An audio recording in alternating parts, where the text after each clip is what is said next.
Eh, Hari ini pembahasan kita agak sedikit melenceng ya dari permotoran duniawi. Gue ngerasa terpanggil buat sedikit ngebahas atau ya bisa dibilang curhat ya perihal kasus Amsal ya yang dianggap atau didakwa dijadikan tersangka kasus korupsi. Nyebut kasus korupsinya aja agak janggal sih menurut gua. Asli, ini bukan karena lagi rame tapi gua ngerasa terpanggil, gua pribadi ya. Kenapa? Nah, mungkin teman-teman bertanya kenapa lo ngebahas hal ini, Bang, gitu. Karena kebetulan gue juga menggeluti bidang yang sama. Kerjaan gue juga videografer, gue juga editor, udah belasan tahun dari tahun 2012 sampai hari ini. Kebetulan gue pernah kerja di TV juga selama belasan tahun. Gue juga pernah ikut PH. Dan gue juga punya usaha di bidang jasa videografi ya. Namanya Gox Visual. Memang udah lama nggak update ya semenjak COVID. Tapi gue masih berjalan sampai hari ini, masih nerima editan. Cuman gue udah nggak turun ke lapangan buat bikin video lagi gitu. Gue cuma ngedit doang lah sekarang kebanyakan. Dan kebetulan juga gue lebih sering ngambil job videografi itu company profile juga. Gue juga kuliahnya dulu memang nggak spesifik kuliah videografi atau fotografi ya. Tapi gue kuliahnya ngambil broadcasting, jurnalistik. Tapi di broadcasting itu kita juga diajarin penyutradaraan, teknik kamera, videografi, fotografi, editing, lighting, bahkan sampai ke radio, ngisi suara, penulisan naskah, jurnalistik, announcer juga belajar, jadi reporter. Wah, banyak. Dunia broadcasting itu luas banget gitu ya. Jadi banyak hal yang bisa dipelajarin. Termasuk dalam hal ini videografi pastinya. Itu udah basic banget lah. Dari gue lulus kuliah, gue langsung kerja di TV ya. Makanya gue ngerasa terpanggil nih buat ngomongin keresahan ini gitu. Jadi keresahan gue juga jadinya. Karena ada 0 rupiah itu tuh. Gue ngerasa tersinggung tuh. Nih ya, kuliah aja gue bayar ya. Kuliah nggak gratis loh. Belajar ilmu videografi dan editing itu, gue kuliah loh, gue sekolah loh, ada sekolahnya. Dan itu bayar, nggak gratis. Dari sebutannya aja udah videographer, editor. Itu kan profesi. Mana ada profesi digaji 0 rupiah? Ada sih kalau nggak tahu diri kayak mereka. Gila kali. Kayaknya gue nggak perlu ngebahas terlalu detail ya mengenai industri kreatif, terutama jasa videografi inilah. Udah banyak yang ngebahas gitu ya di sosial media, di internet. Gue cuman pengen ngata-ngatain. Gue asli dongo banget. Gue nggak tahu cara berpikir si atau si auditornya. Gue nggak tahu apa yang ada dalam pikiran mereka gitu. Kok bisa-bisanya harga itu nggak 0 rupiah juga kali, bang. Itu berlebihan.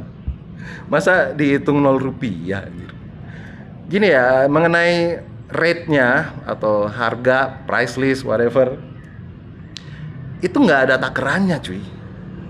Tergantung jam terbang si PH-nya atau si penyedia jasanya gitu ya. Dalam hal ini videografer gitu. Ya kan tergantung jam terbang mereka. Terus ya terserah gitu, lu mau ngasih harga 100 juta, 200 juta. Ya make sense aja. Jujur ya, gua aja nih minimal 30 juta itu udah anjir, tuh murah banget untuk kompro. Ya pokoknya intinya nggak ada takarannya gitu. Lu mau masang harga 50 juta itu kan tergantung kesepakatan di antara kedua belah pihak gitu ya. Entah pihak penyedia jasa videografinya atau si calon customernya gitu kan. Pasti ada deal-dealan. Kalau udah deal ya udah. Tapi kalau sampai sampai terjadi kasus ini gitu ya, itu agak janggal. Kocak banget sumpah. Udah deh, lu ngambil job jangan sama anu deh, bener. Jangan dah. Gua pernah nggak ya? Kalau untuk konten-konten doang sih pernah, cuman kalau untuk secara profesional ngambil job dari belum, hampir kayaknya dulu pernah, cuman emang udah umum kali ya kata teman-teman yang sesama gitu ya, sama yang bergelut di bidang ini, menyarankan ya jangan. Kebanyakan sih kalau kerja sama-sama pembayarannya sih yang telatnya bener-bener telat gitu ya. Bisa berbulan-bulan bahkan setahun. Ada yang enggak. Ya itu cerita dari teman-teman yang udah ngalamin gitu ya. Itu yang dihindari, dan gua nggak expect sih bakal ada kasus yang sampai sejauh ini, sampai dituduh korupsi, didakwa korupsi. Wah itu gila sih. Terus seenak jidat gitu ya kalau gua nonton ininya apa, pembelaan dari pihak di sono lah gitu ya. Lo bisa lihat deh di berita-berita yang ada di YouTube gitu. Alasan-alasan mereka, dasar-dasar mereka menjadikan itu kasus korupsi itu bukan janggal lagi, tapi anjir tuh nggak masuk akal semua, men. Aneh sih. Aduh, nggak berdasar deh pokoknya, nggak berdasar. Gue jujur gue nggak ngerti hukum banget, tapi ini logika gue secara awam lah ya, itu kayaknya gimana gitu. Sebagai penggelut atau yang bergerak dalam bidang jasa videografi, ngerasa tumben nih ada orang yang sedangkal itu berpikirnya, sekelas auditor di sana, atau wah itu sih udah di luar nalar sih menurut gua. Terus sampai dikasih harga 0 rupiah tuh dari mana? Asli 0 rupiah anjir. Sewa kamera, buset, itu mah GoPay udah murah banget. Tergantung lo mau sewa kamera apa nih. Body kitnya doang ya, belum lagi lensanya. Men, 700 sejuta sendiri tuh kamera sama lensa. Bisa lebih.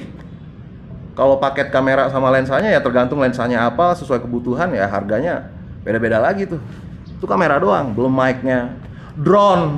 Nah, nih, gue kadang kalau dapat job video, kalau misalkan ada drone-nya gitu ya, kadang agak alot tuh negosiasinya, karena lebih mahal di drone.